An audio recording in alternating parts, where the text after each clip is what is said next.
When a quiet waitress sparks music in a silent boy's heart, even a billionaire father learns that the most priceless gifts can't be batonely felt.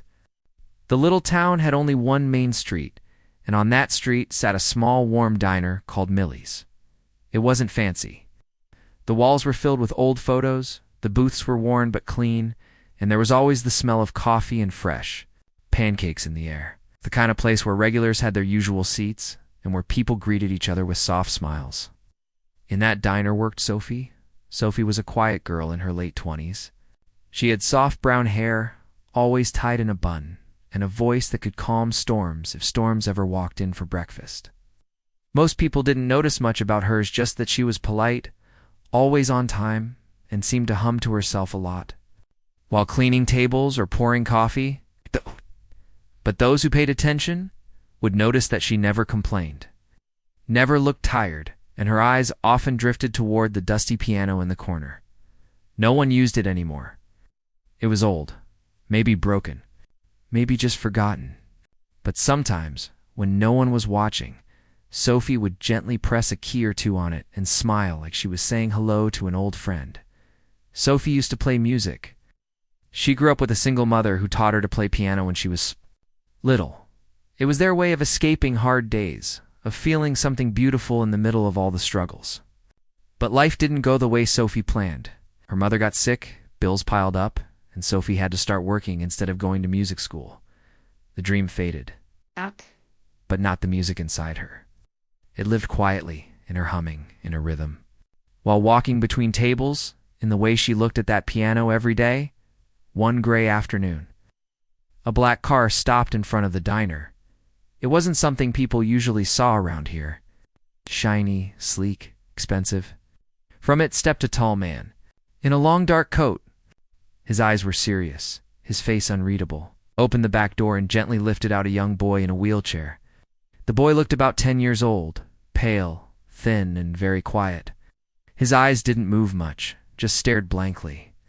The man rolled him into the diner, looked around like he didn't belong here, and sat them both at a table near the window. Sophie approached with her usual warm smile. "Good afternoon," she said softly. "Can I get you both something to drink?" The man Nodded without looking up. "Just coffee for me, and water for my son." Sophie looked at the boy and knelt slightly to his level. "Hey there, sweetie. I'm Sophie. It's nice to see you today." The boy didn't respond. He didn't blink or smile, just stared at the table. Sophie didn't flinch. She gently placed her hand on the table near his. "I'll bring your water in just a moment, okay?" Still no response, but she smiled anyway and walked off, humming a soft tune under her breath. The man looked up then, just for a second. He watched her walk to the counter. Something in her presence felt different. Unbothered. Kind. Not pushy. He looked down at his son, then back at Sophie. When she returned, she placed the drinks on the table and asked, "Is there anything else I can get you?" "Just the menu," the man replied. "Thank you." As Sophie turned to leave, the boy's hand moved, just slightly. His fingers tapped the edge of the table, 3 soft taps in rhythm with the tune she had been humming. Sophie paused. She looked back. Had she imagined it? She turned and bent down again. "Did you just tap along to my song?" she asked the boy. He didn't reply, but his hand moved again, 3 gentle taps. Sophie's eyes softened. "To play the piano," she told him like it was a secret. "That song, my mom taught it to me. I still remember it." The boy looked at her. Just for a second, but it was real. A blink, a small turn of the head. Sophie smiled wider than the man. Noticed too, raised an eyebrow but didn't say anything. Instead, he sipped his coffee and watched. Over the next few minutes, Sophie continued working, moving between tables, refilling drinks, bringing food. But every now and then, she passed by their table and hummed again. Each time, the boy tapped. It was small, easy to miss, but she saw it. She made sure he knew she saw it. With each visit to the table, she gave him a little more of her music, and he gave a little more back. When the man stood to leave, he turned to Sophie and said, "Thank you." Sophie smiled kindly. He's very sweet. What's his name? Leo, the man replied. I'm Nathaniel. Well, Mr. Nathaniel, you and Leo are always welcome here. He looked at her for a long second. We might come back. What, Sophie? Watch them leave. Her eyes lingered on Leo. That quiet little boy had something inside him. She felt it. Music didn't need words after all. Nathaniel helped Leo into the car and sat in the front seat. As the driver started the engine, Nathaniel looked at his son through the rearview mirror. You liked her, didn't you? He asked gently. Leo didn't answer, but his fingers moved again. Tap, tap, tap. That night, Sophie cleaned up the diner. After close, she wiped tables, stacked chairs, and swept the floors. Her eyes fell on the piano in the corner. She walked over, lifted the dusty cover, and sat on the creaky bench. Her fingers hesitated, then pressed 3 soft notes. The same rhythm Leo had tapped. She smiled. Something about today felt different, a feeling she hadn't known in a long time had returned hope. Across town, Nathaniel sat in his massive study filled with books and art, and a silence that felt heavier every day. He had built companies, made millions, been on magazine covers, but nothing had made Leo smile in years. Therapies, treatments, specialist, nothing had reached him until today. Until a waitress in a small diner hummed an old tune. Nathaniel leaned back in his chair, thinking not like a billionaire, but like a father. Maybe, just maybe, something good was beginning. And far away in a quiet bedroom, Leo lay in bed. His eyes closed, but his fingers tapped softly against the blanket. Tap. Tap. Tap. The music had returned. Nathaniel Blake was not used to small towns, diners, or people like Sophie. His world was one of glass buildings, fast elevators, private jets, and silent boardrooms where decisions worth billions were made with a nod. But ever since the accident that changed Leo's life, Nathaniel had been a different man. He no longer cared about success the way he used to. His heart was heavy, and his mind often felt like a dark, empty room. His son, once so full of energy and laughter, now barely responded to anything at all, till Sophie, after that first visit to Millie's diner, something inside Nathaniel stirred.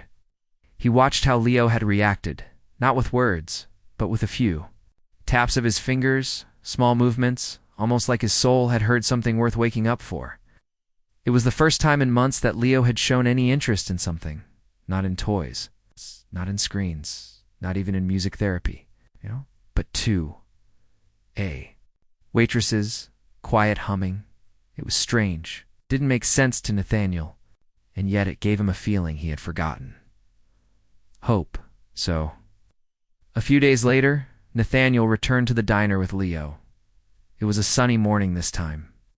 The bell over the door rang gently as they entered. Sophie was wiping down a table near the front. The moment she saw them, her face lit up. You came back, she said. Walking over, Nathaniel nodded. Leo wanted pancakes. Sophie smiled and looked at Leo. Well, you're in the right place then. Leo didn't speak, but his eyes moved toward her. Sophie didn't miss it, knelt beside him again. I remember you liked this one, she said softly, then started humming the same tune from before. Gently, slowly, and like magic, Leo's fingers tapped along again. Sophie's heart warmed. It was like watching a tiny flower bloom in the cold. Nathaniel watched her closely. She wasn't trying hard to impress anyone.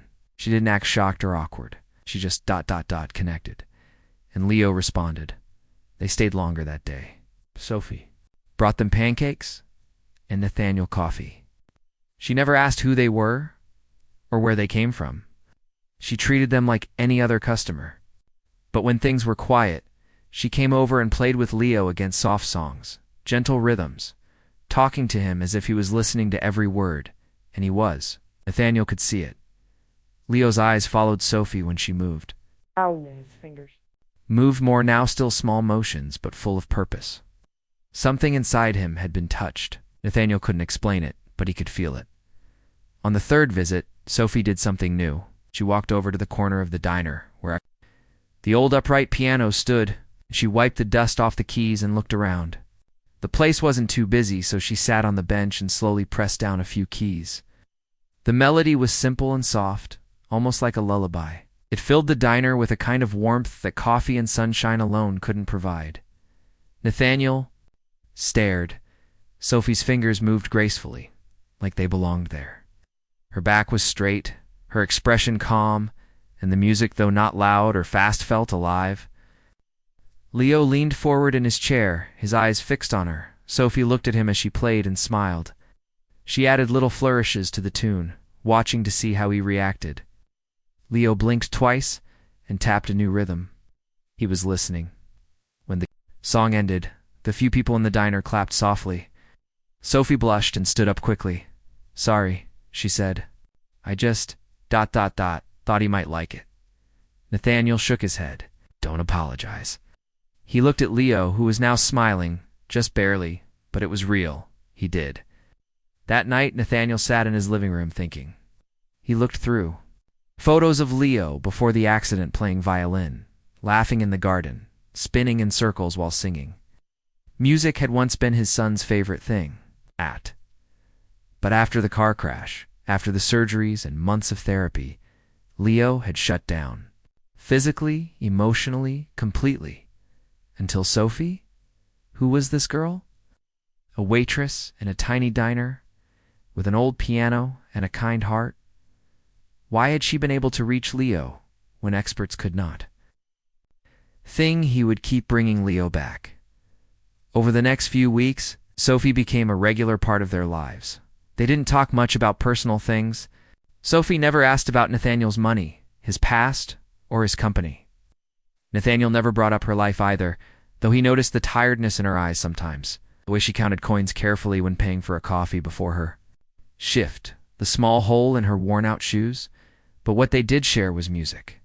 Every visit, Sophie played something for Leo. Sometimes just a few notes, sometimes a whole song. One afternoon, she taught him to press a key. His hand was stiff, slow, but he did it. She clapped gently, as if he had won a prize. Leo's lips twitched in something almost like a grin. Nathaniel watched all this in silence. He didn't know what to say. He'd spent so much money trying to fix his son. Hired the best doctors, flown to the best hospitals, bought the latest tools. But what reached Leo wasn't money or medicine. It was music. It was Sophie. One evening, as the sun set and golden light filled the diner, Nathaniel finally spoke while Sophie wiped their table. "I never said thank you," he said. Sophie looked up. "For what?" "For whatever it is you're doing," he said. "Leo hasn't smiled in over a year. Not really, until now." Sophie's voice was soft. "I'm not doing anything special. I just like music. And I think ... he does too." Nathaniel looked down at his coffee. He used to play violin. Sophie's eyes widened. "Really?" Nathaniel nodded. "Before the accident, he was good. It's better than I ever expected then. After, he wouldn't even listen to music anymore. He'd cry if it played." Sophie looked at Leo, who was now resting peacefully in his chair holding a tiny toy piano she had given him as a gift. "He's listening now," she said. Nathaniel didn't reply, but he didn't need to. His face said everything.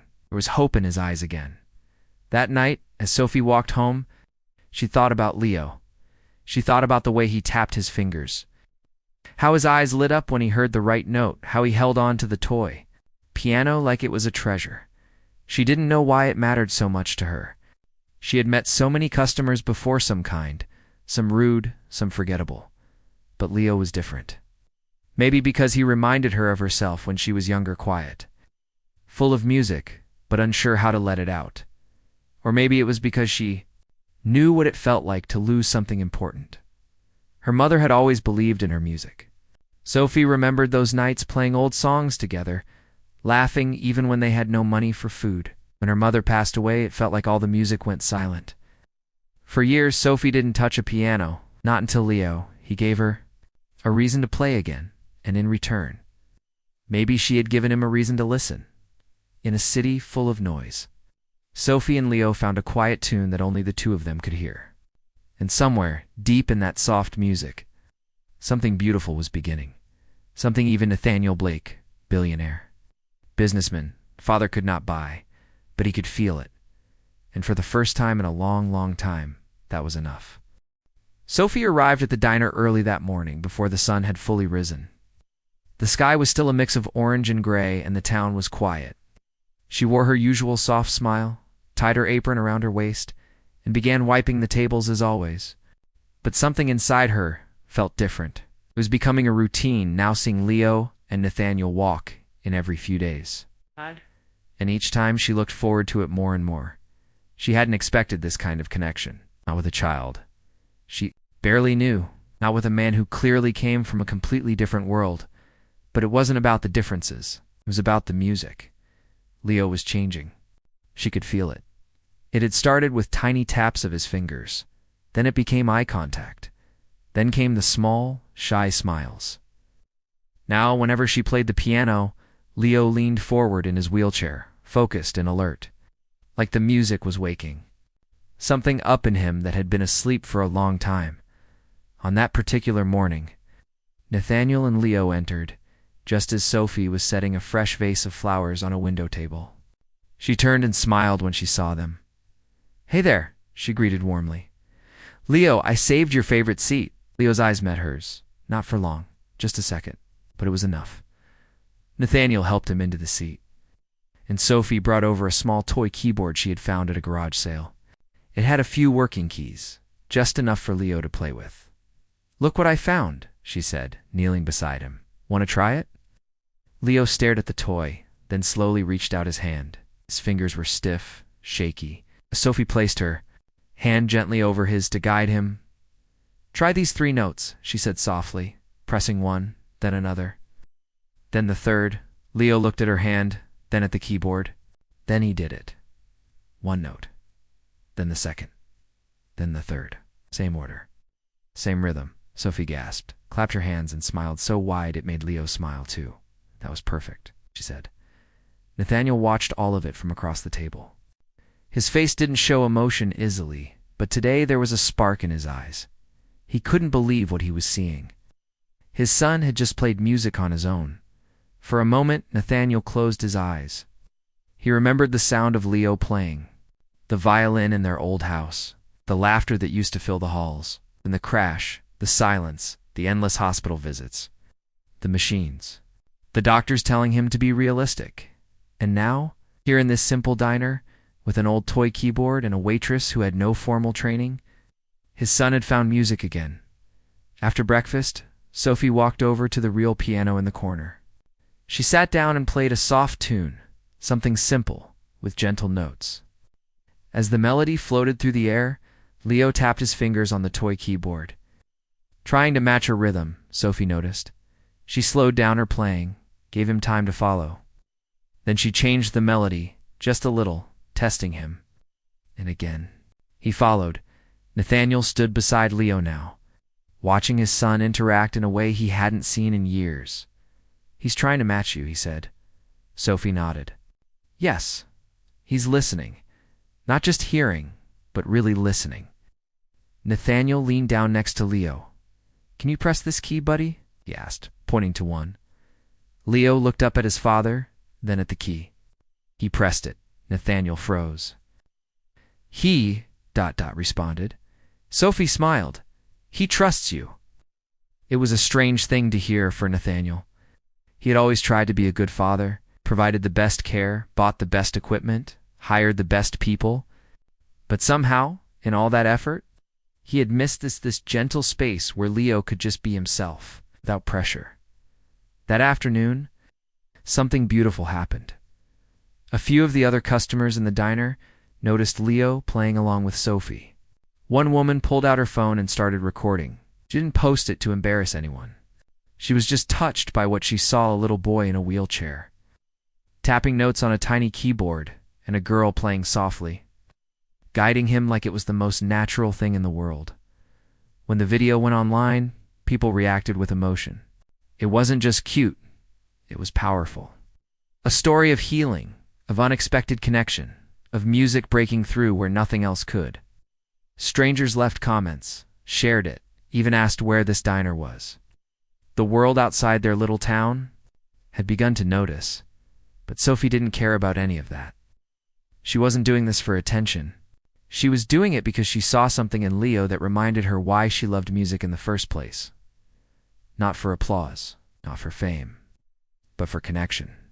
Later that week, Leo played a full melody, just one hand, 3 or 4 notes, but he played it from memory. Sophie had been teaching him the same tune, slowly, over the past few days. That day, he remembered every note. Nathaniel was sitting just a few feet away when it happened. He watched, holding his breath, as Leo pressed. Each key, one after another, at the perfect time. When he finished, Sophie stood and clapped, not loudly, just enough to let Leo know he had done something amazing. And then, for the first time in over a year, Leo laughed. It was soft, breathy, short, but it was a laugh. Nathaniel's eyes filled. With tears, he looked at Sophie. She didn't say anything, but her eyes shimmered too. They both knew what this meant. He hasn't laughed since the accident, Nathaniel whispered. Not once. Sophie sat next to Leo and gently took his hand. He's coming back. Slowly, but he's coming back. That evening, Nathaniel asked to speak with Sophie outside. The sky was pink with sunset light, and the streets were quiet. "You've changed his life," he said, not looking directly at her. "I haven't done much," Sophie replied. "Leo did the work. I just gave him a little music." "No," Nathaniel said, shaking his head. "You did more than music. You gave him hope. And me too." Sophie looked down, shy. "I want to do something in return," he continued. "I don't usually say this, but I'm not just any man. I own a few companies. I have the resources to help you. If there's anything you need, money, job offers, training, I can arrange it." Sophie looked up, surprised. "Why?" "'Cause you deserve it." Sophie smiled gently. "I'm okay, really. I just want to help Leo, that's all." Nathaniel nodded. He respected that answer. He had dealt with thousands of people in his life, many who pretended to care, many who wanted something. But Sophie was different, honest, pure. "Then let me help you help him," he said. She agreed to continue working with Leo, not as a therapist, but as a friend who understood him through music. From that day on, they formed a quiet team: Sophie, Leo, and Nathaniel. The 3 of them would meet at the diner every other day.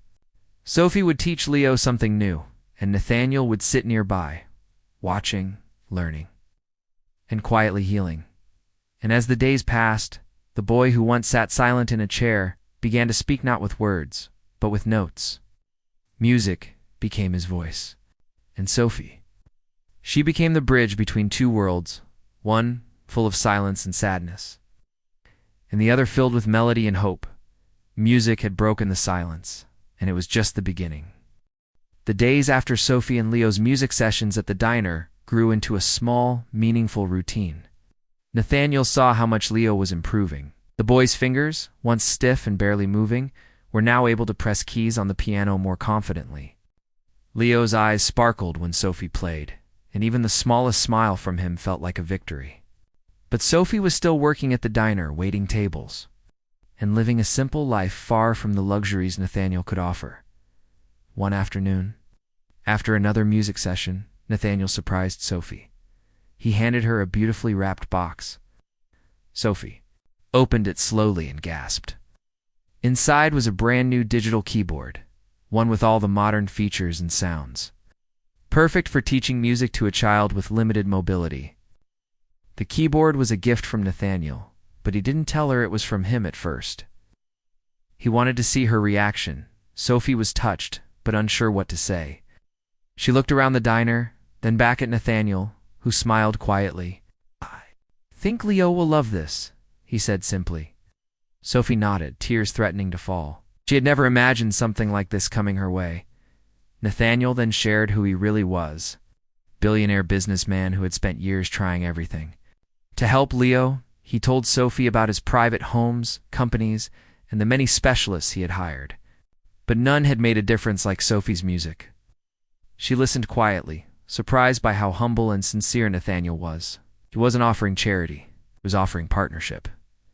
He asked Sophie if she would consider becoming Leo's private music tutor. He promised to pay her well, support her training, and give her the resources she needed. But Sophie hesitated. She had always worked hard and was proud of her independence. She didn't want to feel like she was being given a handout, or that her efforts were being bought. Sophie wanted respect, not pity. She told Nathaniel she needed time to think. Nathaniel respected her wishes and said she could keep working at the diner if she wanted. He only wanted what was best for Leo. Meanwhile, the story of Sophie and Leo spread quietly through the town. One of the regular customers, moved by the boy's progress and Sophie's kindness, wrote a heartfelt article for the local newspaper. The article told the story of how a simple waitress had helped a disabled boy find music again. People in the town were touched, and soon others started visiting the diner to see Leo play. Sophie was surprised by the attention but stayed humble. She said it was all about Leo and music, not about fame. The support from the community gave her confidence. Leo insisted on seeing Sophie often. Sometimes he would reach out to touch the keyboard or watch her play with a sparkle in his eyes. His progress was slow but steady, and Sophie was patient and encouraging. Taught him how to find notes, how to tap rhythms, and how to enjoy music without pressure. Nathaniel also began to change. The businessman who had once been distant and tense became more relaxed and open around Sophie. He started to join in sometimes, listening to the music and even clapping quietly when Leo succeeded. Nathaniel realized that what Sophie was doing was more than just teaching notes, it was healing. One day, Nathaniel invited Sophie to his home. It was a beautiful place, filled with art and music. He showed her Leo's old violin and explained how much music had meant to his son before the accident. Sophie felt honored to be trusted with such personal stories. Nathaniel then asked Sophie what she wanted for her future. Not just money or gifts, but her real dreams. Sophie admitted she had once wanted to be a professional musician, but had given up because of life's challenges. Nathaniel promised to help her pursue those dreams. But only if she wanted to. Sophie thought about it deeply. She didn't want to lose her roots or the simple life she loved. But she also wanted to grow, learn, and share music with more children like Leo. She agreed to work with Nathaniel to create a music therapy program in the town. Together, they started planning small classes, bringing instruments to the diner.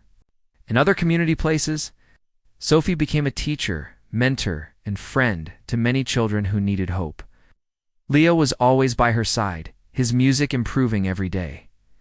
Sophie's life changed, but not because of money or fame. Changed because someone believed in her, and because she believed in Leo, the waitress who once only dreamed of music, now lived it every day.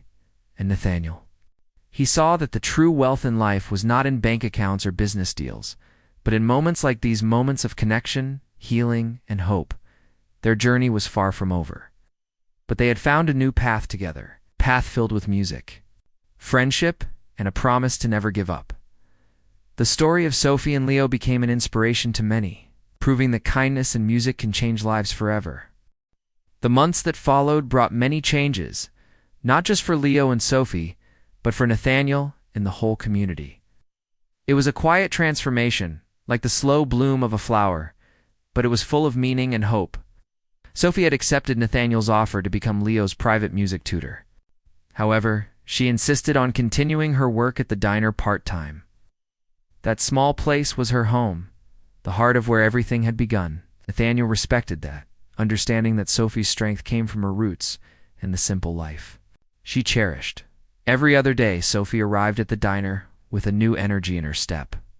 She carried her own keyboard, music books, and a notebook filled with ideas and songs. She began teaching Leo not just to play notes, but to express himself through music. It was slow progress, but every small step was a victory. Leo's fingers, once stiff and hesitant, now moved with growing confidence, began to play simple melodies with one hand. Learning to press the right keys at the right times, Nathaniel was always nearby, sometimes watching quietly, sometimes helping to guide. Leo. He was amazed at the patience Sophie had and the deep care she showed. It was different from anything he had seen before. No pressure, no expectations, just music and kindness. For the first time, he saw Leo truly happy, relaxed, okay, and alive. Word about Sophie and Leo's progress spread beyond the diner. Nathaniel, who was once private and distant, began to share their story quietly with close friends and colleagues. Inspired by Leo's courage and Sophie's dedication, he decided to fund a local music therapy program. But he insisted the credit go to Sophie, the waitress who had changed his son's life. Sophie was both proud and overwhelmed. She never imagined her small acts of kindness would grow into something so big. She began holding music sessions not just for Leo but for other children with disabilities in the town. The diner became a community hub where music brought people together, healed wounds, and created joy. One evening, after a music session, Sophie sat with Leo and Nathaniel at a corner table. Leo was tired but smiling, holding a small trophy from a local music contest he had entered. It was the first time he had participated in something like that. Sophie looked at Nathaniel, who had tears in his eyes. "You've given him a second chance," Nathaniel said softly. Sophie shook her head. "He gave himself that chance. I just helped." Nathaniel smiled. "Still, you changed his world, and mine." Sophie thought about her own journey from a waitress with a dream to a teacher inspiring a community. She remembered the nights when she felt hopeless, when she thought music was lost forever. Now, music was everywhere in the laughter of children, in Leo's growing confidence, in the kindness of a father who learned to listen. Leo continued to improve. He learned new songs, started to sing softly along with the music, and even began to use a speech device to communicate.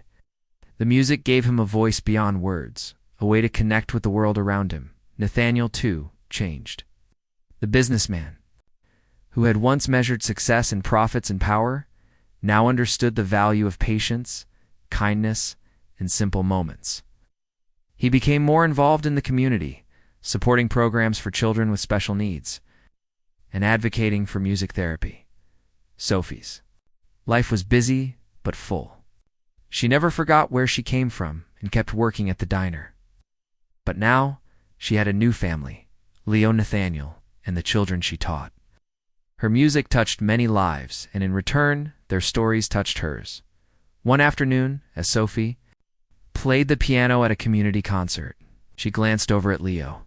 He was sitting in the front row, eyes shining, clapping loudly. Nathaniel was beside him, smiling proudly. The room was filled with warmth and hope. Music had brought them together, healed their hearts, and changed their lives forever. Sophie knew the journey was far from over. There would be challenges ahead, days of doubt and struggle.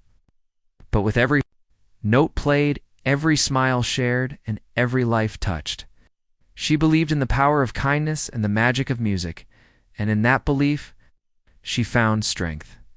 The waitress who once dreamed quietly now sang loudly a song of hope, love, and new beginnings.